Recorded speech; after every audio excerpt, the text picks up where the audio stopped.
The terrace lay above the Soup River in a corner of coastal Peru, where the desert came down to the sea in long bands of gray and dun, and the river cut its narrow green corridor through the dryness on its way west. To the north, the desert rose in low ridges of wind-blown sand and weathered rock, the same desert that extended for hundreds of kilometers along the Pacific shelf without rain. To the south, more of the same, broken only by other river valleys at intervals of a day's walk, each one a separate green corridor running from the Andean foothills to the coast. The river itself ran shallow most of the year, brown with sediment in the summer when the snow above melted into its headwaters, and clearer in winter when the high country froze and the flow slackened. The Pacific lay 23 kilometers downstream, low and gray, frequently hidden by the heavy coastal fog the valley people called the garua, a thick maritime layer that came in from the cold Humboldt Current and laid itself over the lower river in the southern winter for weeks at a time. The terrace on which the city stood was a flat shelf of compacted gravel and old riverbed material, raised some distance above the floodplain and naturally drained, and it sat at the inland edge of the valley where the river still ran fast enough to cut steep banks. Beyond the terrace to the east, the foothills of the Andes rose in dun-colored ridges of bare rock, and beyond those, on clear winter mornings, the higher Cordillera could be seen as a long, pale wall along the horizon. The vegetation of the valley floor was riparian, low willows along the riverbank, reeds in the shallows, and beyond the irrigated fields a transition to the gravel pampa and finally to the open desert. The Lomas Hills behind the terrace took on a thin gray-green coat in the foggiest months, the fog itself watering the slopes, and in those months the air smelled of wet rock and of the resinous shrubs that grew in the moisture. No rain fell in the valley itself during any month of the year. The river and the fog supplied all the available water. The terrace had been chosen for the city with care, high enough to remain dry when the river flooded in summer, low enough to keep the canals short and the irrigated land within easy reach, and oriented so that the platform mounds caught the morning light from the east and faced the afternoon light from the Pacific. The river ran past the southern edge of the terrace, audible from the residential quarters at certain hours, and beyond it the cultivated fields extended in a long strip along the floodplain. In the dry seasons the wind came from the south down the coast, steady and constant, carrying the smell of the sea inland and laying a fine grit across every horizontal surface. In the wet season the same wind dropped, and the air filled with the low pressure of the fog, and the surfaces of the platform mounds darkened with moisture and lightened again as the sun finally broke through in the late morning. The pelicans of the coast flew up the river corridor in long lines at dawn and again at dusk, following the same air paths from generation to generation, and their shadows crossed the platforms regularly enough that the people of Caral knew them as fixtures of the day. The sky above the terrace was a soft gray for most of the year, the light diffuse, the shadows long and weak, and the air dry enough that the andesite of the platform walls dried within minutes of being splashed with river water. The horizon was wide in three directions and walled in only by the distant Cordillera to the east, and the terrace itself, raised above the valley floor, gave its inhabitants a long view in all those directions. The place had been settled in stages, first along the riverbank in small farming hamlets, then on the lower terraces, and at last on the broad upper terrace where the platform mounds were eventually built. By the time of the city's mature period, around 2600 BCE, the lower terraces still held farming households, and the upper terrace held the monumental zone and the larger residential quarters that surrounded it. The terrace had its own quiet weather, formed by the convergence of the river air from below and the desert air from above, and the layered convection of those two airs over the platforms produced a constant gentle motion at every hour of the day, perceptible on the skin and visible only in the slow drift of the dust above the residential alleys. The monumental zone of Caral occupied the upper terrace and consisted of 6 large platform mounds arranged around a roughly oval public space, with 2 sunken circular plazas anchoring the ceremonial core and a scatter of smaller mounds and ceremonial buildings at the margins. The largest of the mounds, called by modern archaeologists the Piramide Mayor, rose to a height of about 28 meters and measured some 150 meters along its base, from east to west, and 110 meters from north to south. It had been built in stages over several centuries, each stage adding a new layer of retaining walls and a new fill behind them, raising the platform incrementally and broadening it laterally. The retaining walls themselves were of quarried andesite block, the stone brought from outcrops a few kilometers up the valley and worked roughly to a flat outer face with hammerstones of harder river cobble. The blocks were laid in courses with a mud mortar made from valley clay and chopped reed, and the faces of the walls were sometimes plastered with a fine yellow or white clay slip and burnished smooth. Behind each course of retaining wall, the builders had packed in shikra, woven reed bags filled with cobbles from the riverbed, the bags themselves tied off at the top with a simple knot and stacked in tight rows. This construction technique, found in great quantity at Caral and almost nowhere else in the world, gave the platforms a flexible elastic mass that absorbed the frequent small tremors of the Peruvian coast without fracturing the outer walls. The platforms held interior chambers at multiple levels, small rectangular rooms with mud-plastered walls and floors of compacted clay, reached by narrow staircases of stone steps set into the body of the mound. The largest chambers had stone-lined hearths sunk into their floors, and the walls around them had been plastered and replastered many times, each new coat covering the smoke darkening of the previous one. The tops of the platforms were broad, flat ceremonial surfaces, paved with finer clay and bounded by low parapet walls. From them, one could see across the public space to the other mounds and down the river toward the coast. The 2 sunken circular plazas, set in the open ground between the mounds, were rings of low stone wall about 2 meters high, enclosing a circular floor about 30 meters across. They were reached by short stairways at 2 opposing points of the ring. The floor of each plaza was a compacted clay surface, and the inner faces of the walls had been plastered. Around the monumental zone lay the residential sectors, which differed from the platforms in scale and material.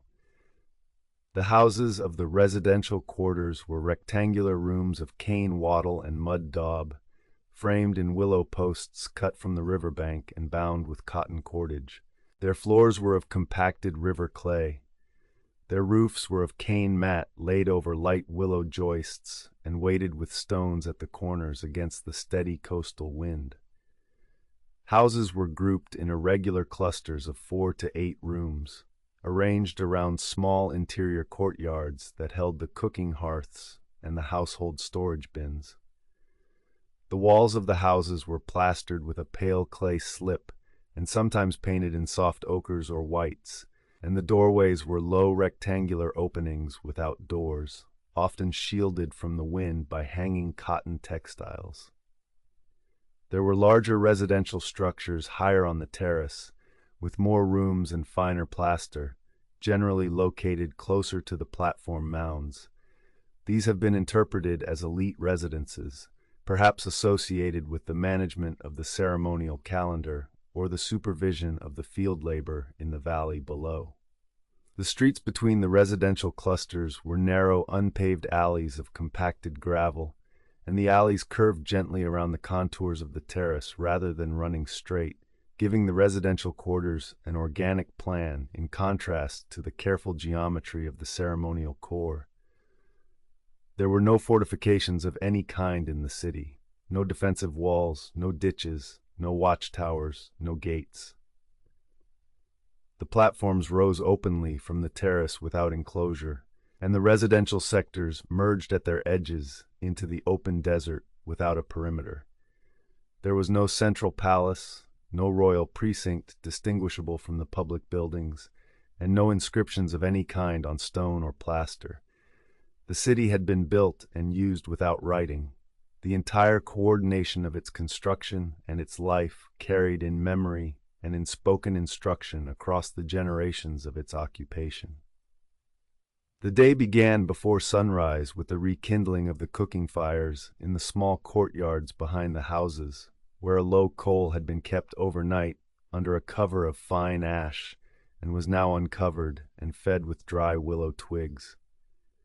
Smoke drifted from the courtyards in slow vertical columns and dissipated above the residential terrace, the cooler night air still holding the smoke close to the ground for the first hour. Women rose first in most households and began the long grinding of the morning meal, kneeling at the stone bowls and working the dried tubers of akira and the dried squash through with smaller handstones, the rhythm steady and measured, the same rhythm in every courtyard at this hour. Children carried gourd vessels down to the river along the well-worn footpaths that linked the residential quarters to the riverbank, filling the vessels at the slow shallows where the water ran clear and carrying them back up the terrace on shoulders or in carrying cloths slung from the forehead. The men were already at the irrigation gates by first light, opening the sluices of woven cane that controlled the flow from the main channel into the secondary canals, distributing water across the fields of cotton and paquet and squash in a sequence worked out over generations. The dawn light came first to the eastern face of the Pirámide Mayor and spread slowly down its outer wall as the sun rose above the foothills, and the andesite of the retaining walls, still cool from the night, took the early light in a pale wash of gold. In the residential quarters, the women had finished the first grinding and were now preparing the morning portions, mixing the ground achira with water and a little dried fish into a soft paste that was eaten cold from gourd cups. The flutes of the ceremonial deposits were not played at this hour. The morning was for work and for the careful tending of the irrigation.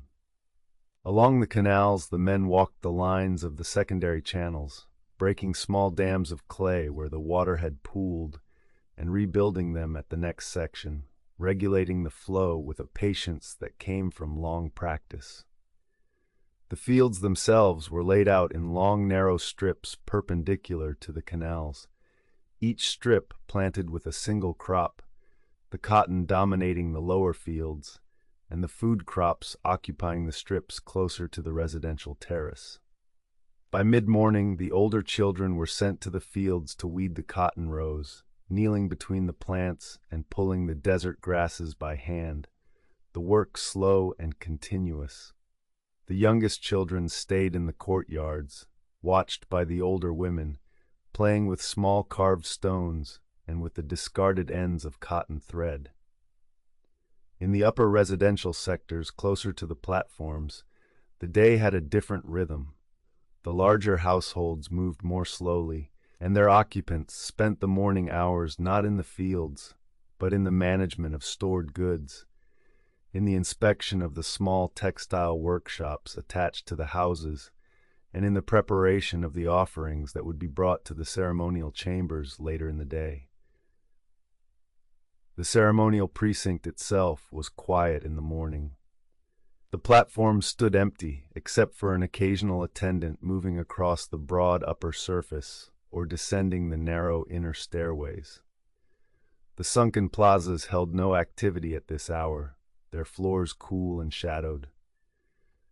From the ridge at the edge of the terrace, a long view opened to the river below, where the surface of the water moved slowly through its meanders, and the willows along the bank caught the early light in their canopies of pale green.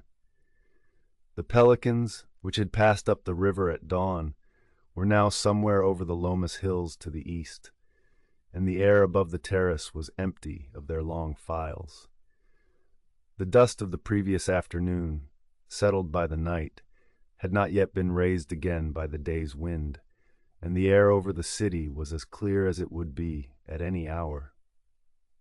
In the small open spaces between the residential clusters, the household dogs lay in the angles of the walls, half asleep, raising their heads at the passage of a familiar footstep and lowering them again.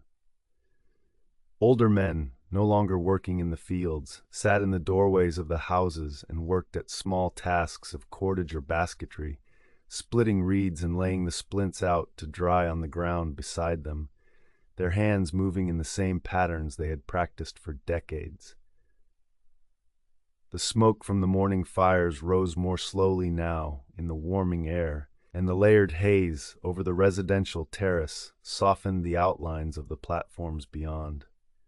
Caral was a city of cotton, reed, and stone, and the entire economy of materials moved through these substances and through the secondary materials of gourd, bone, and clay.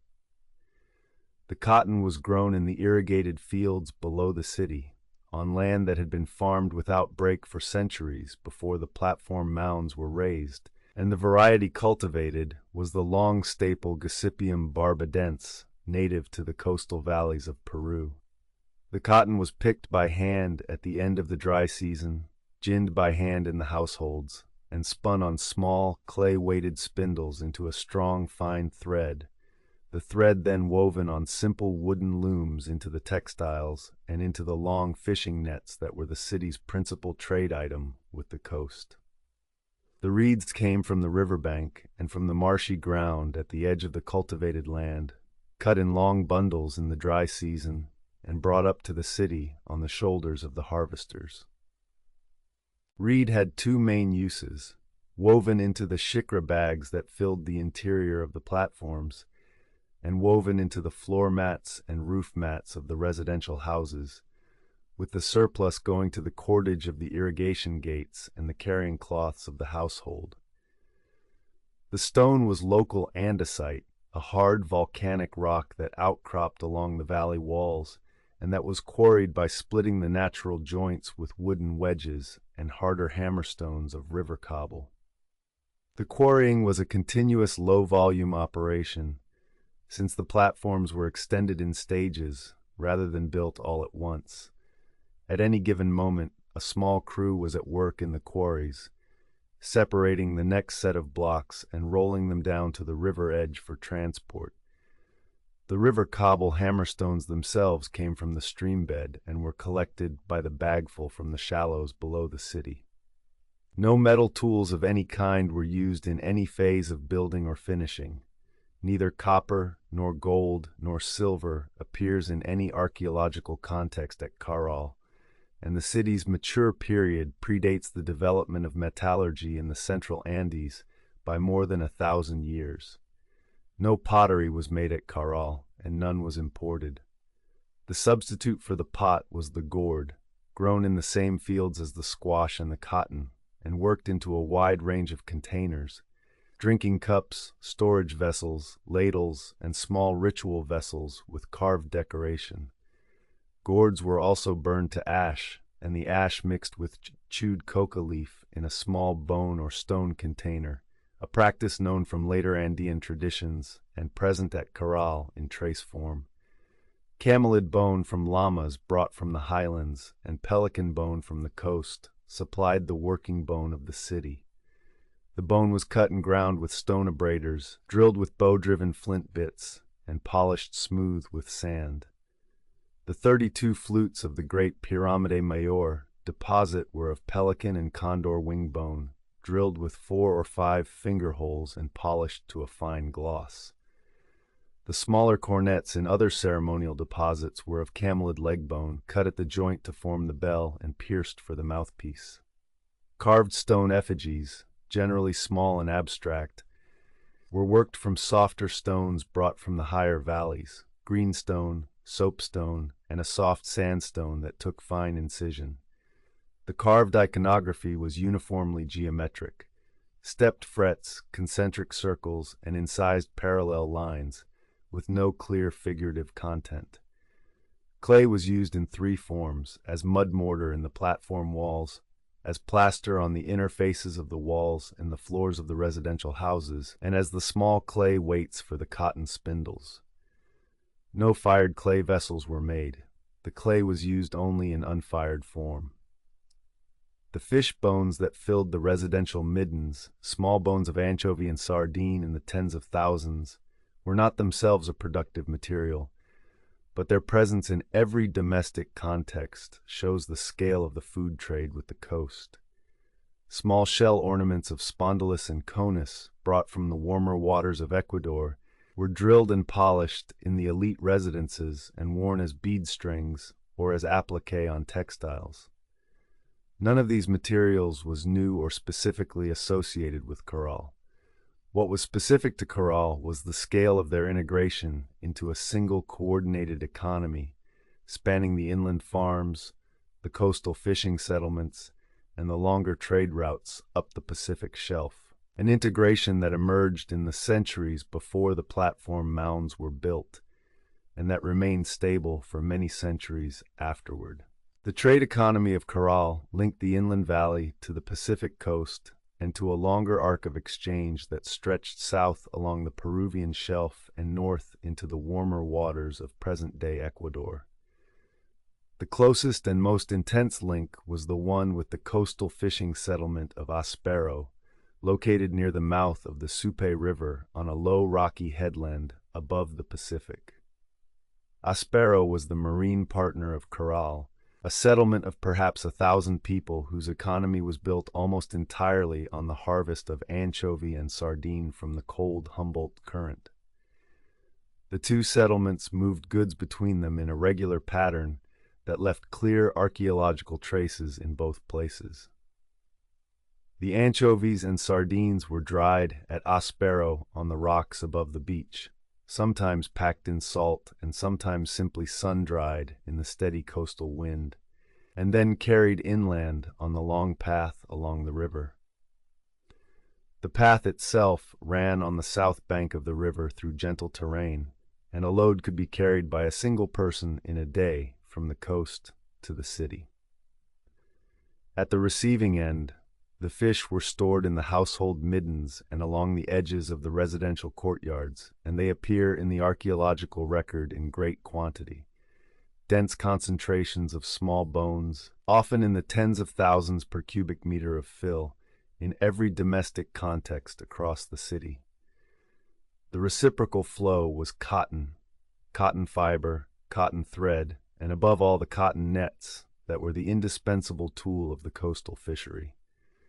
The nets were woven in the residential workshops of Caral, in the open courtyards in the cooler hours of the day, with the weavers seated on reed mats and the long net stretched between two short wooden posts.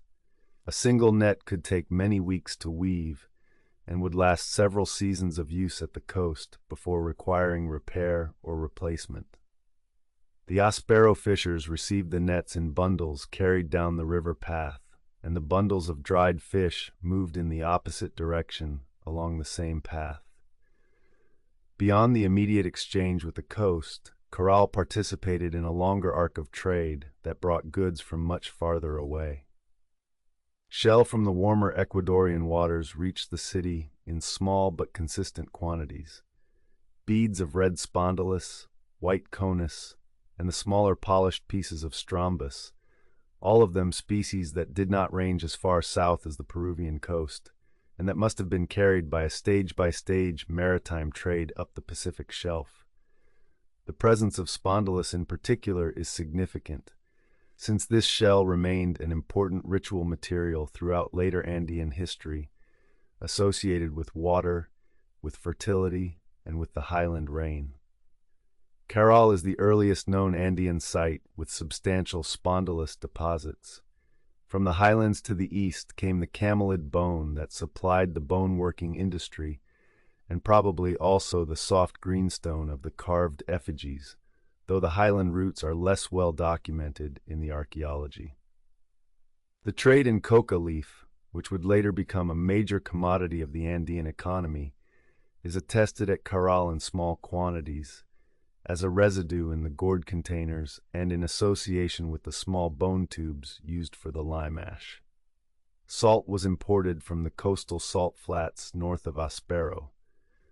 Wooden material, willow and pie for the building joists, and harder woods for the looms and the irrigation gates, was largely from the immediate valley, though some specialized woods may have come from the higher valleys. The trade was not centrally administered as far as the archaeological evidence indicates. There are no warehouses of the kind found in later Andean cities, no records of distribution, and no concentration of imported goods in any single household or precinct. The pattern is one of dispersed exchange, with the imported fish, the imported shell, and the imported bone present at relatively uniform densities across the residential sectors of the city. The platform mounds themselves were not centers of trade, they were ceremonial rather than commercial, and the few imported objects associated with them were the small ritual deposits of shell and stone effigy. The trade was the work of households and of the small groups of carriers who walked the river path between the city and the coast, and the regular pattern of their movement is one of the clearest signs of the integrated economy of the central Peruvian coast in the third millennium before the Common Era. By late afternoon, the irrigation work was finished, the gates closed in the proper sequence, and the men began the long return walk up the terrace from the lower fields. The cotton that had been picked during the day was carried up in long bundles on the shoulders or in cotton cloth carrying slings, and stacked under the cane awnings at the back of each household courtyard, where it would be left overnight before the morning ginning. The light over the valley softened as the sun lowered toward the coast, the long Pacific light coming up the river in a flat, warm wash, and the shadows of the platform mounds lengthened across the public space until they reached the edge of the residential terrace. The pelicans of the morning returned overhead in the same long single files in which they had departed, flying east-northeast up the river corridor, and their shadows passed across the platform tops in slow procession.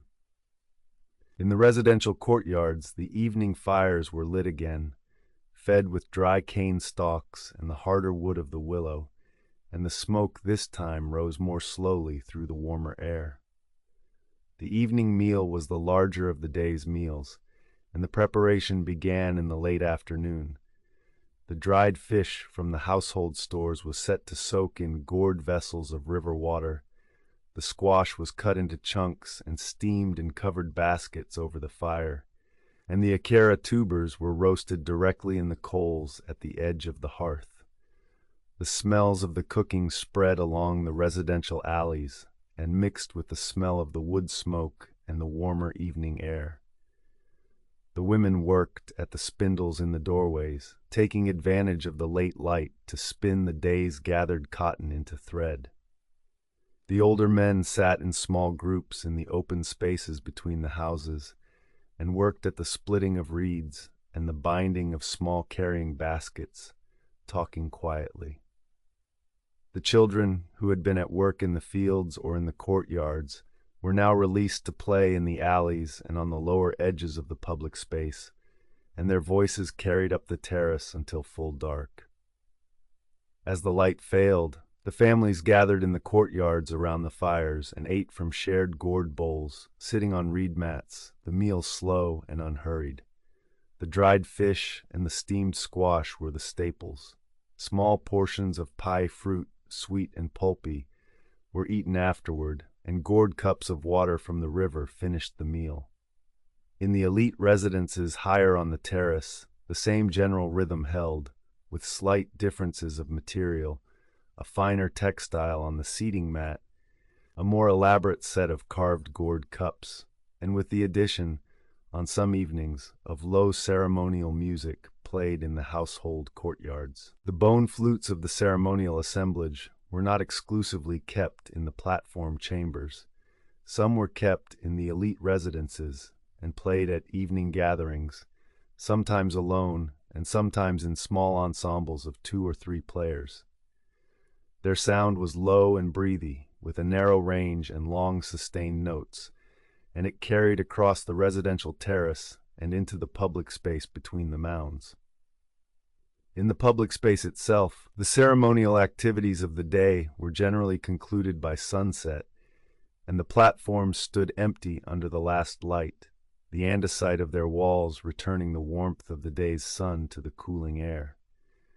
The sunken plazas, which had been used in the afternoon for the small assemblies of the ceremonial calendar, were now quiet, their floors holding the warmth of the day. A single attendant moved between the platforms at intervals, checking the small fires that had been left to burn down in the interior chambers, and the smoke from these fires drifted up from the platform tops in thin, pale columns visible against the darkening sky. Beyond the city, the desert lay in long bands of gray and dun, fading into the deeper gray of the Lomas Hills and the still deeper gray of the Cordillera to the east. The Pacific to the west could not be seen from the residential terrace, but its presence was felt in the steady evening wind that came up the river corridor and in the smell of salt and seaweed that the wind carried with it. The household dogs that had lain in the doorways during the day were now active in the alleys, moving in small groups between the courtyards in search of scraps from the evening meals. The river below the terrace, which had been hidden during the day by the heat haze, was now visible in the late light as a thin silver line running through the dark green of the riparian vegetation, and the irrigation canals that ran along the contour of the terrace caught the same light in shorter, finer lines. Ritual activity at Caral was anchored to the platform mounds and the sunken plazas, and its tempo followed the agricultural and the maritime calendars of the valley. The platforms were not tombs and not the residences of any specific group. They were ceremonial structures in the broadest sense, raised and re-raised in stages over generations, with the addition of each new layer accompanied by a deposit of offerings against the retaining walls of the previous stage.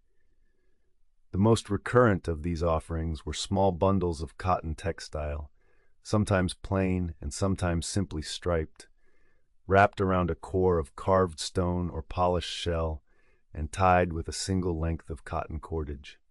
Hundreds of such bundles have been recovered from the platform fills, distributed at regular intervals along the courses of the andesite retaining walls. Small fires were lit in the ceremonial chambers within the platforms, in stone-lined hearths sunk into the prepared clay floors, and the residues recovered from these hearths include charred cotton thread, charred squash seed, and burnt fish bone, suggesting an offering of the same staple foods of the city's economy. The smoke from these chamber fires rose through small flues in the platform tops and was visible from the residential quarters as thin, pale columns at the moments of the ceremonial calendar. A single deposit recovered from a chamber within the Pyramide Mayor contained 32 flutes of carved bone, mostly from the wings of condors and pelicans, laid in careful order along the floor of the chamber and covered with a thin layer of fine river sand. The flutes had been played before being deposited. The wear patterns on the finger holes show prolonged use, and their placement in the chamber was the conclusion of a ceremonial sequence that had begun with the playing of the instruments in the ceremonial precinct. The number 32 has been read as related to a possible calendar count, though no certain interpretation has been established. Other ceremonial deposits in other platforms include smaller groups of bone cornets, small carved stone effigies, and a few finely worked spondylus beads strung on cotton cordage. The sunken circular plazas served as the gathering spaces of the larger ceremonies, and their stone walls would have enclosed the participants while leaving the sky open above. The acoustics of the plazas, as measured in modern recordings, concentrate sound at the center and allow speech or music at moderate volume to be heard clearly around the full perimeter. Small ceremonial fires were lit at the center of each plaza on certain days, and the central hearth shows signs of repeated use over centuries, a deep deposit of fine ash compacted into a circular form. There were no human sacrifices recorded in any of the ceremonial deposits at Caral, and no evidence of warfare in any iconography or context. No carved depictions of warriors, no weapons in ceremonial deposits, no burials with indications of violent death. The few formal burials known from the city were placed at the edges of the residential sectors, in simple stone-lined cists with the bodies in a flexed position and a small accompanying deposit of textile and food. The iconography of the city, which appears on the few carved stones and on some of the bone flutes, is geometric. Stepped frets in horizontal bands, concentric circles, and parallel lines incised in close arrays.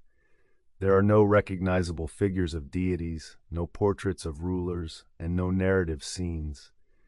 The art is a vocabulary of pattern rather than of figure. The calendar of the rituals appears to have followed the agricultural and the marine years, with certain ceremonies tied to the cotton harvest, certain to the anchovy run, and certain to the heaviest fog months of the southern winter. The flutes were played at moments of transition in this calendar, and their low sustained notes would have carried far along the river corridor in the still air of the early morning and the late evening. The stones remain. What we have measured. The ritual life of Caral was not a private matter of the elite or a public spectacle of authority. It was the daily and seasonal coordination of a settled population around the same structures that organized the rest of life: the river, the fields, the coast, and the irrigation. The platforms held the offerings of generations against their retaining walls, and the additions of each new generation built upon the deposits of the previous one, layer by layer, until the mounds reached the heights they hold today.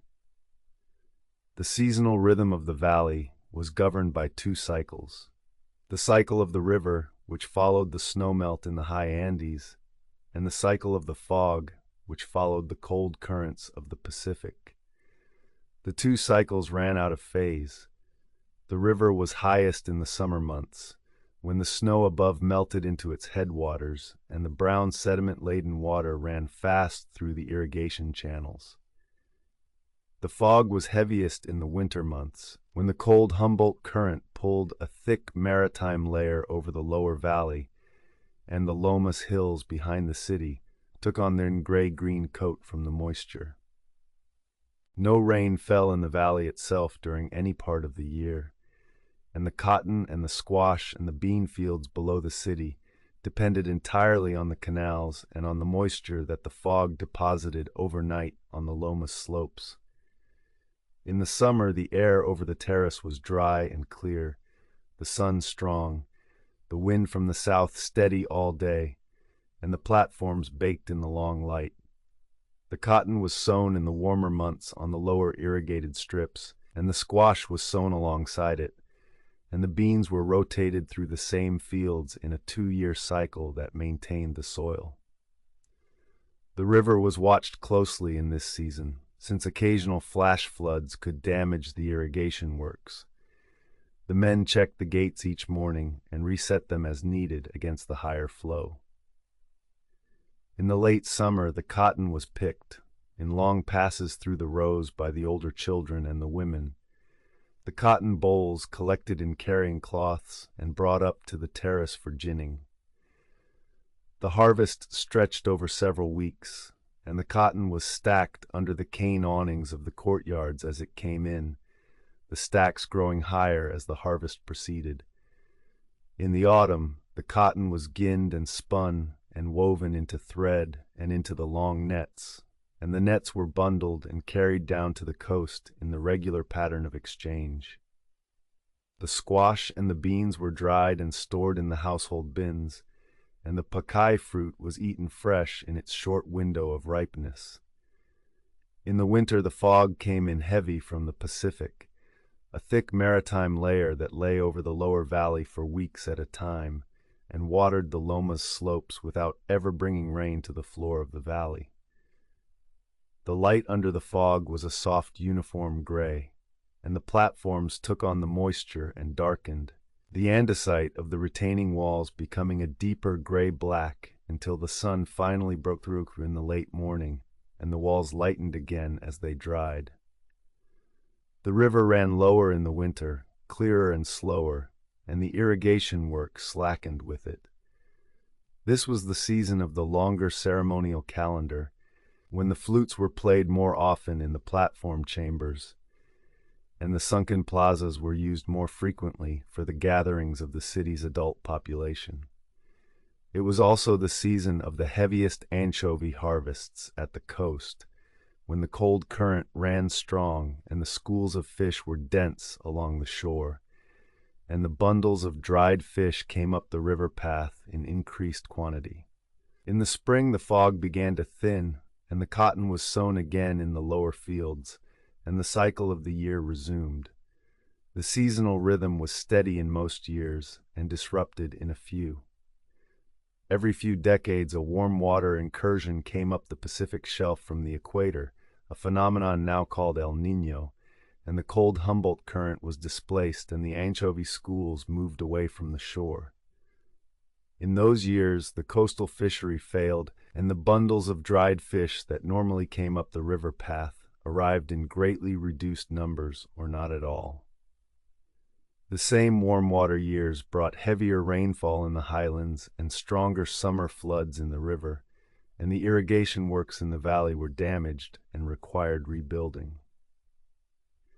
The city's archaeological record shows the traces of several such warm water events through its long occupation, each one visible as a layer of flood deposit in the lower terraces and a brief reduction in the density of fish bone in the residential middens.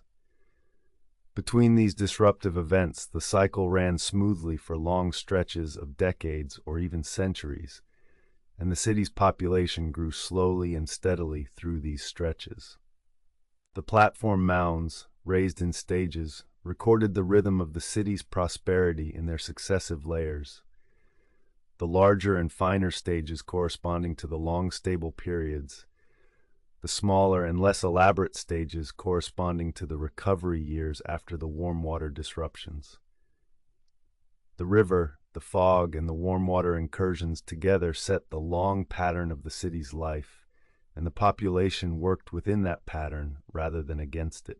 Beginning around 1900 BCE, the city slowly emptied, in a process that played out over more than a century, and that left no single dramatic horizon in the archaeological record. The platform mounds were no longer extended after this point, and the layers of shikra, fill that had grown the platforms in stages, came to an end at heights below the eventual final form. The residential sectors were repaired less often than before, and then not at all. The cane and mud of the walls began to weather and to collapse inward, and the plaster of the inner faces flaked away. The irrigation canals filled with wind-blown sand, slowly at first and then more rapidly, and the cultivated fields below the city went out of production strip by strip. The ceremonial calendar slackened. The fires in the platform chambers were lit less frequently, and the deposits of cotton bundle offerings against the retaining walls thinned and then ceased. The sunken plazas were used for a few generations after the platform extensions ended, with reduced gatherings and smaller central fires, and then they too fell out of regular use. There is no evidence of conflict at this point. No destruction layer, no burning of structures, no defensive construction, no weapons in any context. The picture is one of gradual depopulation rather than collapse. The cause of the depopulation was most likely environmental.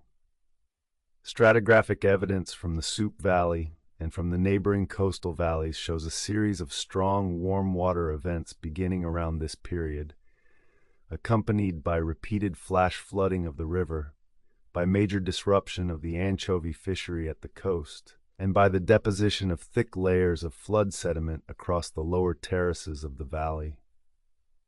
The coastal partner settlement of Aspero went through the same process at the same time and was effectively abandoned by 1800 BCE. The integrated economy that had linked the inland city to the coastal fishery could not be sustained when both nodes of the network were under environmental stress at the same time, and the population dispersed to smaller settlements, both further inland up the valley and along the coast at other points where the local conditions remained workable. The pattern of dispersal can be followed in the survey record of the surrounding valleys. Many small new settlements appear in the early 2nd millennium BCE on terraces in the upper Supi and in the neighboring Patavilca and Fortaleza valleys, none of them as large as Caral had been.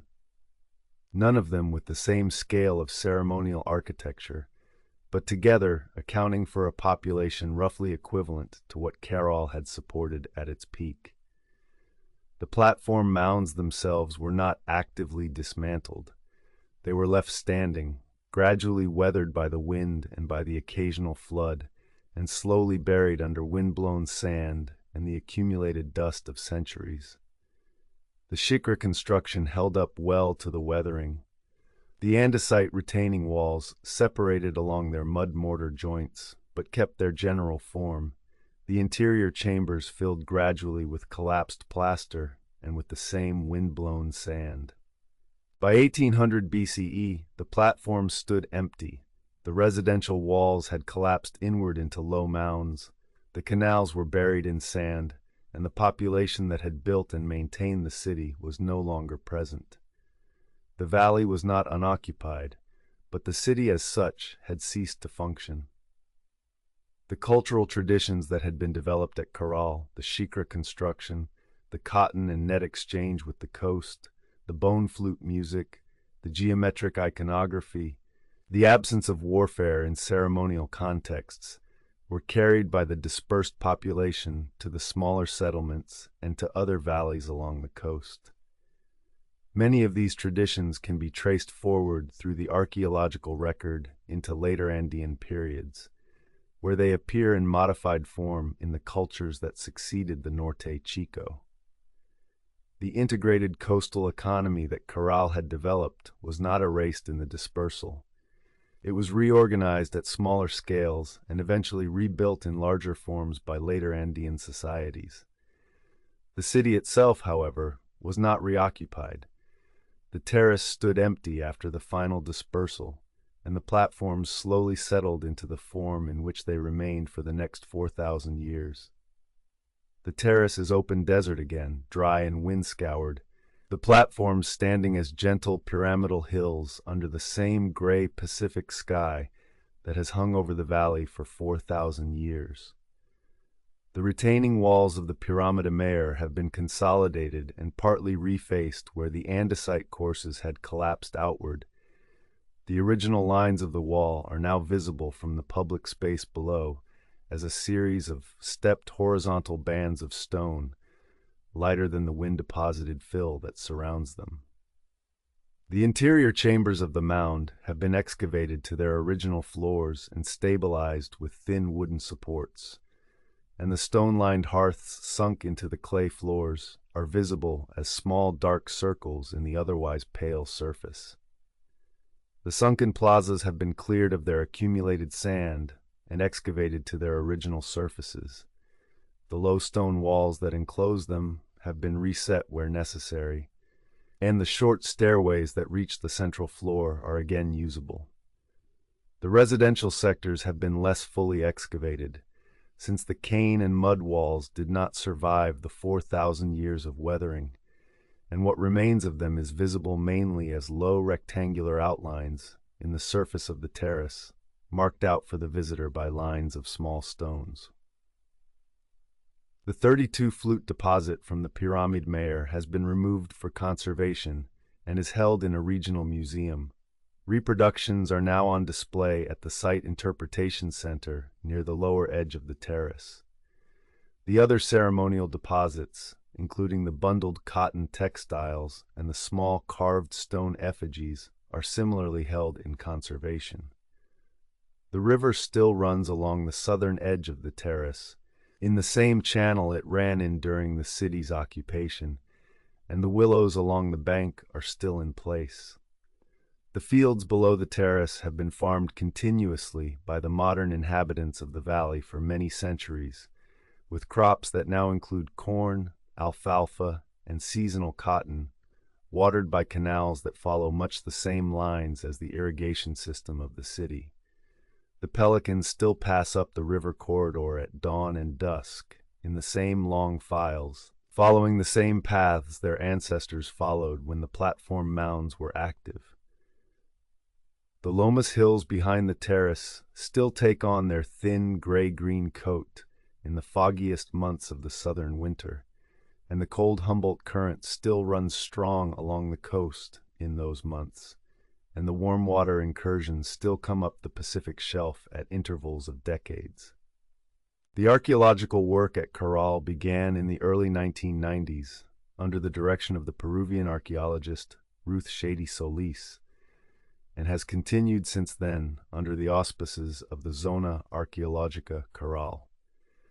The systematic mapping of the site has identified some 32 public and residential structures across the terrace, and the radiocarbon dating of organic materials from the Xikra fills has established the construction sequence of the platforms in detail. The site was inscribed on the UNESCO World Heritage List in 2009 and is now accessible to visitors via a road that runs along the south bank of the river from the coast. Visitors walk between the platforms on raised wooden pathways laid above the original surface of the terrace, and read interpretive panels at intervals that explain the construction techniques and the seasonal rhythms of the city's life. The pathways are kept short and the foot traffic is regulated, since the surface of the terrace is fragile and the lines of the residential structures are easily disturbed. At dusk, the andesite of the platform walls cools quickly under the falling temperature of the desert night, and the wind drops from its steady afternoon force, and the air over the terrace fills with the slow particulate haze of the day's settled dust. The outline of the city becomes visible from the rim of the terrace as a low pattern of mounds against the river plain below, the 6 large platforms and the smaller mounds at their margins, arranged around the open public space in the same arrangement they had 4,000 years ago. The river runs slowly past. The pelicans return from the coast in their long files. The light fades, and the platforms hold the last of it against the darkening sky.